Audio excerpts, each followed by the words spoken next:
Hello everyone, welcome back to my channel. आज की video में हम क्वेश्चन डिस्कस करेंगे ऑन डाइजोनियम सॉल्ट। क्या होता है ये डाइजोनियम सॉल्ट? देखते हैं। आपको चार ऑप्शन दिए हुए हैं दिस डाइजोनियम सॉल्ट के और आपसे स्टेबिलिटी ऑर्डर पूछा है।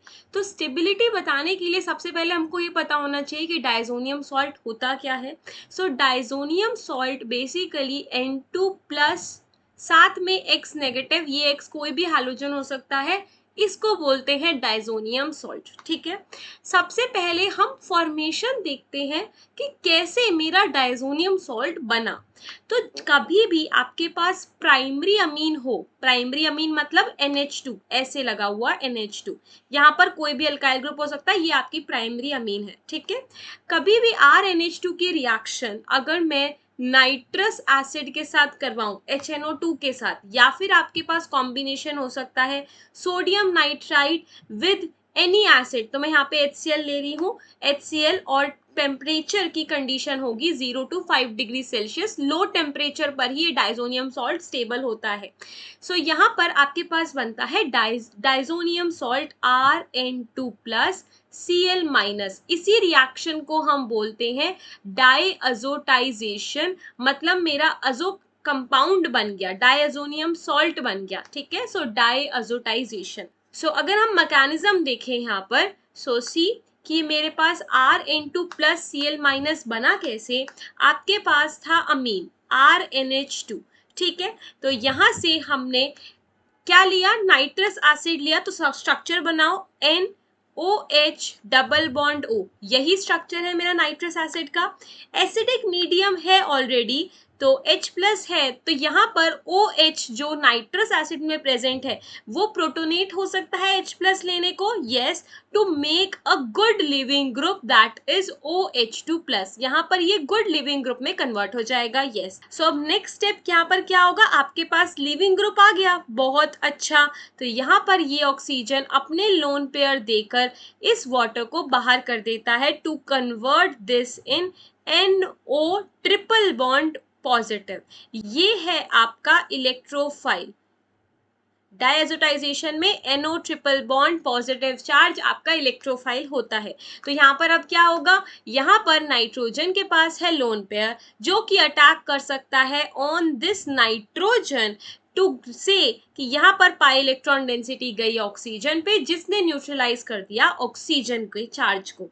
ठीक है, तो यहाँ पर मेरे पास बना क्या, RNH2 positive charge. Positive charge क्यों आया, क्योंकि नाइट्रोजन ने अपना लोन पेयर दिया, and here N double bond O, क्योंकि एक पाई बॉन्ड तो ऑक्सीजन पे चला गया। ठीक है, तो मेरे पास इतना बन गया। अब हम नेक्स्ट स्टेप में बोलेंगे intramolecular proton transfer. Intramolecular proton transfer होगा, नाइट्रोजन से H+ उठ के ऑक्सीजन पर चला जाएगा। ठीक है, सो यहाँ पर हमने किया इंट्रामॉलिक्यूलर प्रोटॉन ट्रांसफर, H+ तो उठ गया, तो पॉजिटिव चार्ज तो गया, और यहाँ से चला गया वो ऑक्सीजन पर OH+। ठीक है, देन उसके बाद यहाँ पर ऑक्सीजन पे पॉजिटिव चार्ज अनस्टेबल, तो यहाँ पर क्या होगा, ये नाइट्रोजन अपनी इलेक्ट्रॉन डेंसिटी देगा टू मेक कि पाई बॉन्ड इस ऑक्सीजन पे चला जाए इस पॉजिटिव चार्ज को न्यूट्रलाइज करने के लिए। तो यहाँ से आपके पास बन गया N double bond H, positive charge फिर से nitrogen and single bond OH। Done. Now फिर से नाइट्रोजन पे पॉजिटिव चार्ज आ गया अनस्टेबल, फिर से क्या होगा, इंट्रामॉलिक्यूलर प्रोटॉन ट्रांसफर IMPT, और यहाँ से आप कह सकते हो RNH double bond N OH2+ बन गया। फिर से इस ऑक्सीजन ने ये H+ ले लिया, इंट्रामॉलिक्यूलर प्रोटॉन ट्रांसफर, तो अब OH2+ बन गया, जो कि बहुत अच्छा लिविंग ग्रुप है। सो आप यहाँ पर कह सकते हो नेक्स्ट स्टेप होगा, ये नाइट्रोजन फिर से अपने लोन पेयर देगा टू रिमूव दिस वाटर, और ये हाइड्रोजन तो नहीं आएगा यहाँ पे क्योंकि ये तो हमने ले लिया था OH ने। तो यहाँ से आपके पास नाइट्रोजन ने अपने लोन पेयर दिए और वाटर बाहर, और बना क्या, R nitrogen triple bond positive charge. इसी को तो हम कह रहे हैं Rn2+, तो यही तो है डाइजोनियम कंपाउंड। यहाँ पे आपके पास पॉजिटिव चार्ज आ रहा है नाइट्रोजन पे, यस, तभी हम बोलते हैं positive charge on nitrogen unstable हो रहा है। डाइजोनियम कंपाउंड आर अनस्टेबल, यहाँ पर ये एल्काइल डाइजोनियम मॉलिक्यूल बना, एल्काइल डाइजोनियम आयन बना, तो यहाँ पर कोई स्टेबिलिटी नहीं मिल रही, पॉजिटिव चार्ज है नाइट्रोजन पर, कैसे भी स्टेबल नहीं हो रहा, इसीलिए अनस्टेबल है। यहीं पे अगर मैं अरीन की बात करूं, जैसे अरीन मतलब अरीन डाइजोनियम सॉल्ट, मैंने यहाँ पे अराइल ग्रुप ले लिया और N2+ लगा दिया, इसके साथ में काउंटर आयन होगा तो वो Cl- है, ठीक है, इसलिए Cl- आया। तो ये अरीन क्या है, ये आपका अराइल ग्रुप है, बेंजीन है, इसके ऊपर nitrogen triple bond positive charge है। यहाँ पर ये सिंस बेंजीन है तो ये पाई बॉन्ड इजीली रेजोनेट कर सकते हैं विद दिस डाइजोनियम कंपाउंड, तो यहाँ पर ये हाईली स्टेबल हो गया। तो अब ये अराइल डाइजोनियम कंपाउंड स्टेबल है ड्यू टू रेजोनेंस। तभी हम बोलते हैं कि आप अगर एल्काइल बनाओगे तो वो अनस्टेबल है, बट अगर आपके पास अराइल डाइजोनियम कंपाउंड हुआ तो वो स्टेबल होता है ड्यू टू रेजोनेंस। ठीक है, तो आपके पास बेसिकली यही तो गिवन है, अराइल डाइजोनियम सॉल्ट ही तो गिवन है आपके पास, और इसी की हमसे वो स्टेबिलिटी पूछ रहा है, इसी की स्टेबिलिटी पूछ रहा है। तो बस ये चीज करनी है कि आपको पता है अब ये बेंजीन रेजोनेट कर रही है विद दिस डाइजोनियम कंपाउंड, जितनी ज्यादा इलेक्ट्रॉन डेंसिटी इस बेंजीन में होगी उतना ज्यादा वो प्रोवाइड कर सकती है डाइजोनियम कंपाउंड को टू स्टेबलाइज इट, राइट। तो यहाँ पर मैं एक चीज लिख देती हूँ ताकि आपको इजी रहे। यहाँ पर मैं कह रही हूँ if electron donating group is attached to benzene ring, is attached to C6H6 benzene ring, then stability of diazonium salt, stability of diazonium salt increases। ठीक है, क्योंकि इलेक्ट्रॉन डेंसिटी बढ़ेगी, क्योंकि इलेक्ट्रॉन डेंसिटी बढ़ेगी बेंजीन रिंग में तो वहां से आपकी स्टेबिलिटी बढ़ेगी।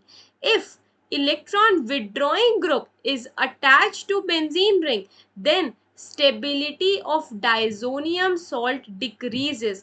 क्योंकि आप क्या कर रहे हो, आप इलेक्ट्रॉन डेंसिटी और खींच रहे हो बेंजीन रिंग से, तो वो डाइजोनियम सॉल्ट से खींचेगी, और वो डाइजोनियम सॉल्ट से खींचेगी तो उसके पास तो पहले ही पॉजिटिव चार्ज था, उसको तो और स्टेबिलिटी चाहिए थी, आपने उसको अनस्टेबल कर दिया। तो यहाँ से हमको एक चीज पता लग गई कि अगर इलेक्ट्रॉन डोनेटिंग ग्रुप हुआ तो वो स्टेबल बनेगा डाइजोनियम सॉल्ट, नहीं तो अनस्टेबल बनेगा। अब देखो OCH3 ग्रुप कैसा है, यहाँ पर इसके दो फैक्टर होते हैं +M और -I, पर मुझे पता है +M फैक्टर जो होता है वो डोमिनेटिंग होता है देन योर -I। तो यहाँ पर +M है, इसका मतलब ये तो इलेक्ट्रॉन डोनेटिंग ग्रुप है, ये इसके थ्रू +M के थ्रू इलेक्ट्रॉन डोनेट करेगा। ठीक है, तो 1 स्टेबल है। Then you have NO2, NO2 group में -M और -I फैक्टर्स होते हैं, -M डोमिनेटिंग फैक्टर होता है, -M है, इसका मतलब इलेक्ट्रॉन विड्रॉइंग ग्रुप है, इलेक्ट्रॉन विड्रॉ करेगा अपनी तरफ, दैट मीन्स यहाँ से स्टेबिलिटी तो कम होगी। Then you don't have any group, third में तो कोई ग्रुप ही नहीं लगा हुआ, कोई सब्स्टिट्यूशन नहीं है, ठीक है।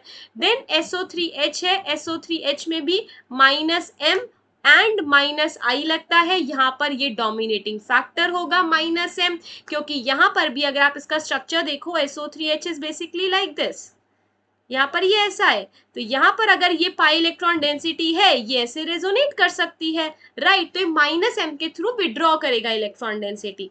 तो यहाँ से मैं ये कह सकती हूँ कि मेरा फर्स्ट वाला तो मोस्ट स्टेबल होगा क्योंकि इलेक्ट्रॉन डोनेटिंग ग्रुप है, तो फर्स्ट सबसे ज्यादा स्टेबल है, यस। तो मुझे पता है मेरे आंसर A और B में से हो सकता है, मेरा आंसर C और D में से तो नहीं होगा, तो C और D को तो हम काट देते हैं, ठीक है। तो मुझे पता है फर्स्ट मेरा मोस्ट स्टेबल है। देन आपके पास यहाँ पर इलेक्ट्रॉन विड्रॉइंग ग्रुप है सेकंड में, सेकंड तो हो ही नहीं सकता, इलेक्ट्रॉन विड्रॉइंग ग्रुप कैसे स्टेबलाइज कर देगा। थर्ड में आपके पास कुछ भी नहीं था, so third electron withdrawing group से तो ज्यादा ही स्टेबल है, that is why first, third, then it is your fourth and then it is your second, so B is the answer। मेरा आंसर है फर्स्ट सबसे ज्यादा स्टेबल होगा क्योंकि इलेक्ट्रॉन डोनेटिंग ग्रुप है, then it would be third one क्योंकि third one पे कुछ नहीं लगा हुआ, ना डोनेटिंग ना withdrawing, then it would be fourth one क्यों, क्योंकि जो -M की पावर होती है वो NO2 की सबसे ज्यादा होती है, SO3H से भी ज्यादा, ठीक है, क्योंकि यहाँ पे नाइट्रोजन है, नाइट्रोजन ज्यादा विड्रॉ करता है, नाइट्रोजन में पॉजिटिव चार्ज आ जाएगा तो वो और ज्यादा विड्रॉ विथड्रॉ करेगा, that is why fourth and then it would be your second. Second is the least stable one. ये आंसर है हमारा स्टेबिलिटी ऑफ डायजोनियम सॉल्ट का. आपके पास कभी भी ये क्वेश्चन आ जाए, आपको बस चेक करना है इलेक्ट्रॉन डोनेटिंग ग्रुप. अगर इलेक्ट्रॉन डोनेटिंग ग्रुप है तो स्टेबल होगा, नहीं तो नहीं होगा. So that was all for this question. If you have any doubts, you can write in the comment box. We will meet in the next video with a new question. Till then, just study. Thank you for watching. Bye bye everyone.